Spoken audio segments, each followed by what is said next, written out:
Halo semuanya, selamat datang kembali di channel YouTube Pak Boim. Kali ini kita akan membahas tentang zat adiktif pada makanan, mulai dari sumber-sumbernya, jenis-jenisnya, serta bahaya bagi kesehatan. Cek video berikut.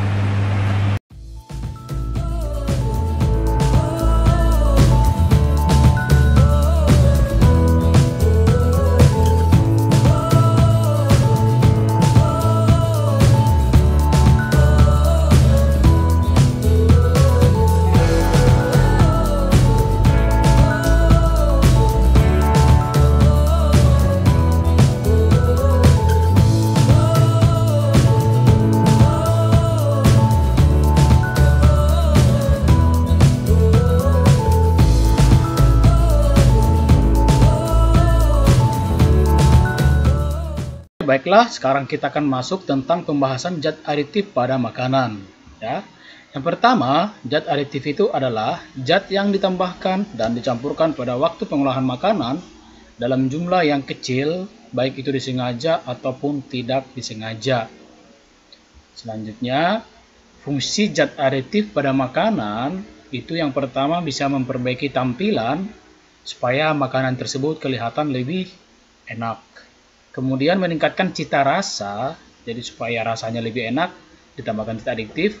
Kemudian ada juga untuk memperkaya kandungan gizi serta sebagai pengawet atau mengawetkan bahan makanan supaya tidak cepat membusuk. Nah, pengelompokan zat adiktif berdasarkan asalnya, yang pertama itu ada zat adiktif alami, yaitu yang berasal dari bahan-bahan alami. Kemudian ada zat adiktif sintetik, yaitu zat yang berasal dari bahan-bahan kimia atau dibuat di pabrik atau dibuat di lab. Jadi nggak hanya di pabrik aja, di lab juga bisa dibuat. Itu dinamakan zat sintetis atau sintetik, ya. Kemudian berdasarkan fungsinya ada zat adiktif pewarna, kemudian pemanis, pengawet, dan penyedap rasa. Nah, di sini kita akan bahas satu persatu. Untuk zat adiktif alami, kelebihannya itu aman untuk dikonsumsi karena terbuat dari bahan-bahan alami, kemudian menghasilkan aroma yang enak dan khas selain warnanya. Misalnya pandan, dia mempunyai aroma pandan yang khas dan juga enak untuk dicium. Kemudian, di samping kelebihannya ada juga kekurangannya, yaitu pilihan warnanya terbatas dan warnanya tidak tajam seperti pewarna sintetik dan tidak praktis. Misalnya kalau kita membuat warna kuning dari kunyit, kita harus cari kunyitnya dulu, harus kupas kunyitnya, kemudian harus di blender atau dihaluskan, kemudian disaring. Nah, beda dengan pewarna sintetik, tinggal dimasukkan aja ke bahan makanan yang mau kita buat, ya. Kemudian kalau untuk zat adiktif itu kelebihannya pilihan warnanya banyak dan praktis, ya. Tapi kekurangannya bisa berbahaya bagi kesehatan serta bisa menimbulkan berbagai macam penyakit. Kita akan bahas satu persatu. Yang pertama, pewarna alami. Untuk warna kuning itu bisa berasal dari kunyit, ya, kunyit. Kemudian untuk berwarna hijau bisa berasal dari daun suji. Ini daun suji bagi yang belum kenal. Oh, ini daun suji. Kemudian untuk coklat ada buah coklat, ya. Jadi ini buahnya walaupun ini warna kuning, tapi di dalamnya ada bijinya yang berwarna coklat. Kalau udah matang dia warnanya coklat, kalau masih mengkal warnanya hijau, ya. Kemudian untuk warna merah coklat itu ada daun jati. Ini daun jati, ya. Kemudian untuk kuning merah ada wortel. Kemudian kalau untuk warna merah tajam itu ada buah merah, banyak terdapat di Papua untuk buah merahnya, ya. Selanjutnya kalau untuk pewarna sintetik, yang pertama untuk warna kuning bisa menggunakan tetrazin. Bagi yang belum tahu tetrazin, ini dia tetrazin. Kemudian ini struktur kimia tetrazin. Kemudian untuk sunset yellow, untuk berwarna orange, ya. Ini dia sunset yellow, struktur kimianya mengandung es. Kita tahu bahwa senyawa-senyawa kimia yang mengandung es itu pasti memiliki bahaya, efek samping. Karena sulfur itu berhubungan dengan saluran pernafasan. Kemudian ada amaranth untuk warna merah. Dan ada brilliant blue atau FCF untuk berwarna biru. Ini juga kebanyakan ada gugus es. Dan untuk amaranth ada gugus Cl yang pastinya sangat berbahaya. Karena Cl itu golongan 7A yang sangat reaktif dan belum stabil. Karena dia kekurangan satu elektron, ya, untuk golongan-golongan halogen. Sama seperti es juga, belum stabil, jadi butuh donor elektron supaya stabil. Nah, untuk pewarna sintetis sudah dilarang digunakan untuk makanan.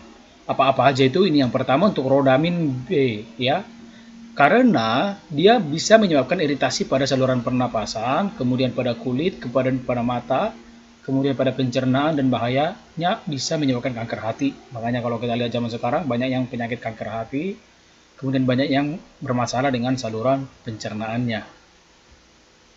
Kemudian metanil yellow ya, ini bisa juga menyebabkan iritasi pada saluran pernapasan, iritasi pada kulit, dan juga pada kanker kandung dan saluran kemih ya, kandung kemih dan saluran kemih. Ini dia strukturnya, ini cukup berbahaya ya, ada Na, ada S-nya di sini, bersifat basah.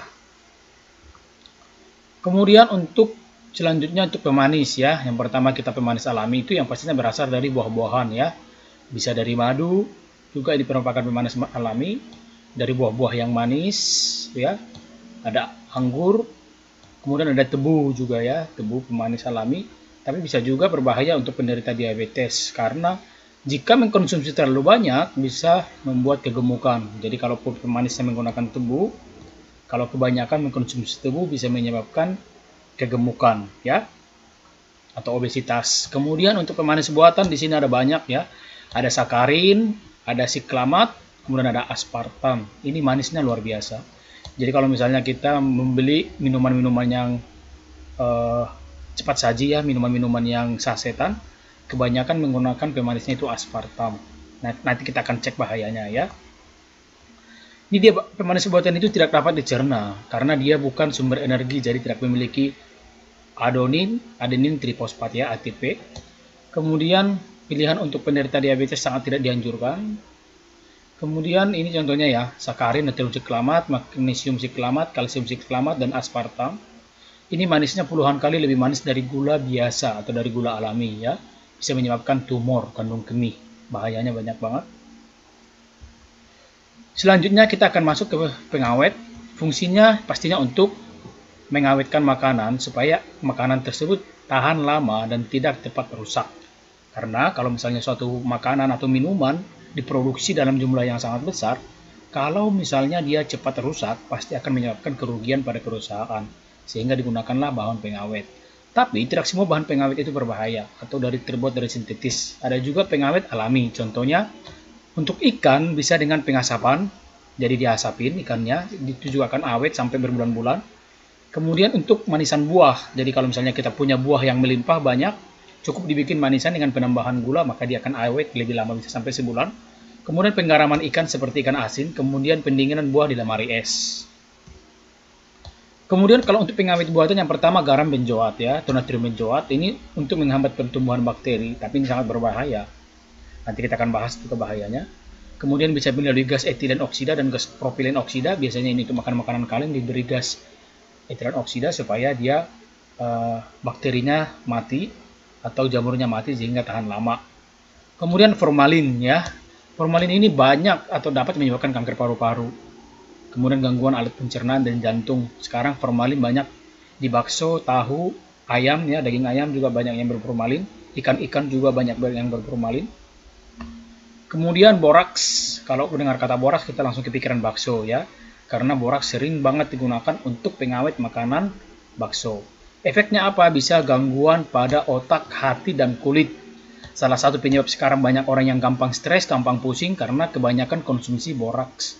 Sehingga sel-sel sarafnya banyak yang putus, sehingga tidak bisa berpikir lama dan gampang emosi, kemudian gampang sakit hati atau istilah zaman sekarang baper. Jadi kalau kalian sering-sering makan bakso, risikonya bisa rasa bapernya juga meningkat ya. Bukan lapar, tapi baper.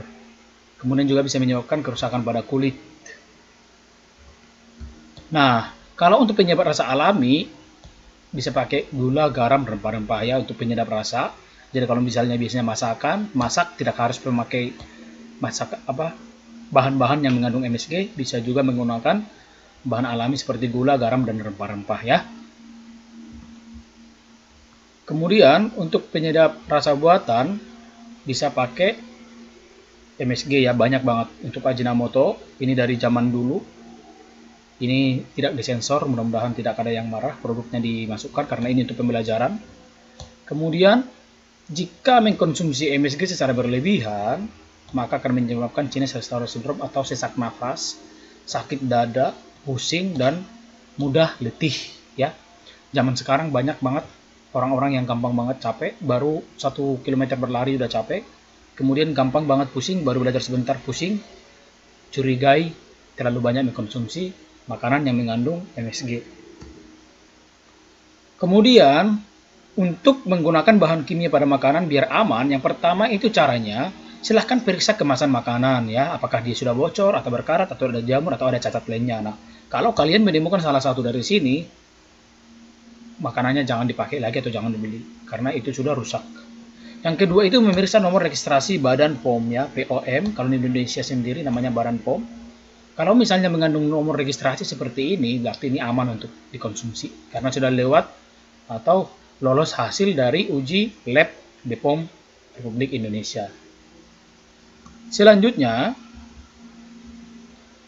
memeriksa tanggal kadaluarsanya ya yang tertera pada makanan, bahwa tanggal yang ada pada logo ini menunjukkan bahwa makanan masih aman dikonsumsi sebelum tanggal tersebut. Misalnya sekarang tanggal 16 Juni, jadi kalau misalnya kadaluarsanya tanggal 17, besok kalian sudah batas tidak bisa mengkonsumsi makanan tersebut. Tapi kalau misalnya sebelum tanggal itu masih aman untuk dikonsumsi. Kemudian, memeriksa label halal pada kemasan makanan ya. Hal ini terutama untuk orang-orang atau bagi kalian yang dilarang oleh agamanya ya. Jadi diperiksa label halalnya, apakah makanan tersebut halal atau tidak. Misalnya kalau misalnya di Indonesia sendiri kalau ada mengandung lemak babi itu tidak halal, jadi tidak boleh dikonsumsi oleh saudara-saudara sekalian yang dilarang oleh agamanya untuk mengkonsumsi yang tidak ada label halalnya. Baiklah, demikian pembelajaran tentang zat aditif pada makanan. Semoga bermanfaat. Baiklah, saya ucapkan terima kasih buat kalian yang sudah menyaksikan video ini dari awal sampai akhir. Semoga video ini bermanfaat bagi kalian. Dan jika menurut kalian video ini bermanfaat, silahkan share sebanyak-banyaknya ke teman-temannya supaya semakin banyak orang yang suka belajar kimia. Dan jangan lupa juga tekan tombol subscribe dan bunyikan tanda lonceng supaya dapat video terupdate. Terima kasih. Salam.